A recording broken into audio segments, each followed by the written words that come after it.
Praise the lord. అందరికీ వందనాలు. మా యూట్యూబ్ ఛానల్‌కు స్వాగతం. ఈరోజు మనం భారతదేశానికి క్రైస్తవాన్ని పరిచయం చేసిన 12 అపోస్తలుల్లో ఒకరైన సెయింట్ థామస్ మరియు సెయింట్ థామస్ మౌంట్ గురించి తెలుసుకుందాం. సెయింట్ థామస్ గారు యేసుక్రీస్తు యొక్క 12 మంది శిష్యుల్లో ఒకరు. ఆయనని డౌటింగ్ థామస్ అని కూడా పిలుస్తారు. ఎందుకంటే యేసు పునరుద్ధానం జరిగినప్పుడు మొదట ఆయన నమ్మలేదు. యోహాను సువార్త 20 అధ్యాయము 24-29 వచనాల్లో ఈ సంఘటన ఉంది. థామస్ అన్నాడు, నేను ఆయన గాయాలను చూడకపోతే నమ్మను అని.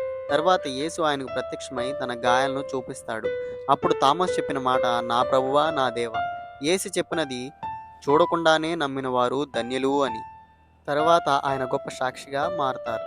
క్రీస్తు సువార్తను ప్రకటించడానికి ఇండియాకు వచ్చారు. కేరళ, చెన్నై ప్రాంతాల్లో బోధించారు. చాలా మందిని విశ్వాసంలోనికి తీసుకువచ్చారు.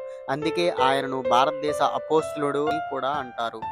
సెయింట్ థామస్ ఈ కొండపై ప్రార్థన చేస్తున్నప్పుడు ఆయనకు వ్యతిరేకంగా ఉన్నవారు దాడి చేశారు. ఆయనను ఒక ఈటెతో గుచ్చి హతమార్చారు. సుమారు క్రీస్తు శకం 72లో ఇది జరిగింది. ఇంకొన్ని కథనాల ప్రకారం ముందుగా రాళ్లతో కొట్టి తర్వాత ఈటెతో పొడిచి ఆయన్ని హతమార్చారు. అందుకే ఆయన చిత్రాల్లో సాధారణంగా ఈటెతో కనిపిస్తారు.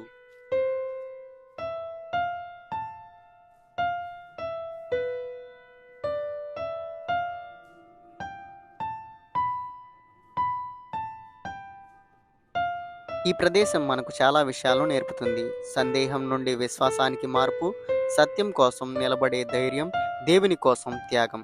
ఇప్పటికీ వేలాది మంది ఇక్కడికి వచ్చి ప్రార్థనలు చేస్తూ ఉంటారు. ఈ చర్చిని 16వ శతాబ్దంలో పోర్చుగీస్ వారు నిర్మించారు. తర్వాత బ్రిటిష్ కాలంలో కొన్ని మార్పులు, అభివృద్ధులు చేశారు. ప్రస్తుతం ఇది Roman Catholic archdiocese of Madras and Mylapore వారు నిర్వహిస్తున్నారు.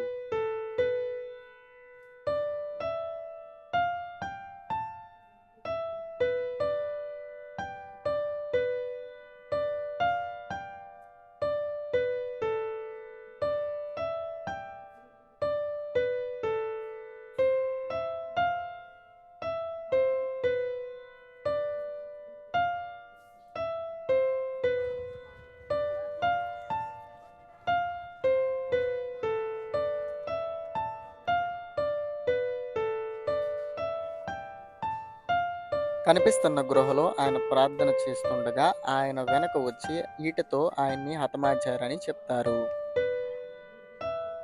రోమన్ క్యాథలిక్ వారు ఇక్కడ ఒక చిన్న మ్యూజియాన్ని కూడా నిర్వహించారు.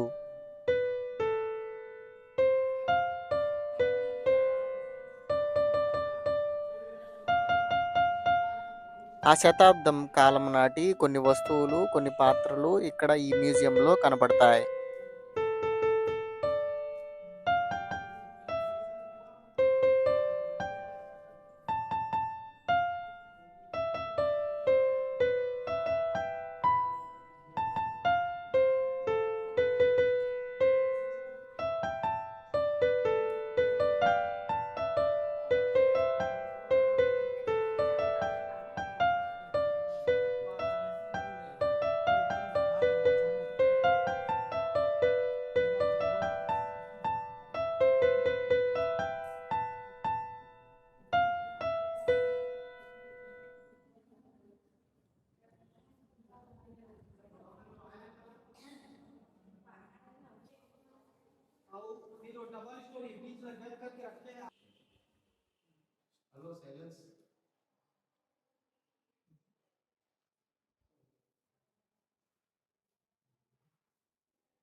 ఈ వీడియోను వీక్షించినందుకు వందనాలు. మరిన్ని వీడియోల్లో కలుద్దాం. దేవునికి స్తోత్రం. దేవుడు మిమ్మల్ని దీవించునుగాక. ఆమేన్.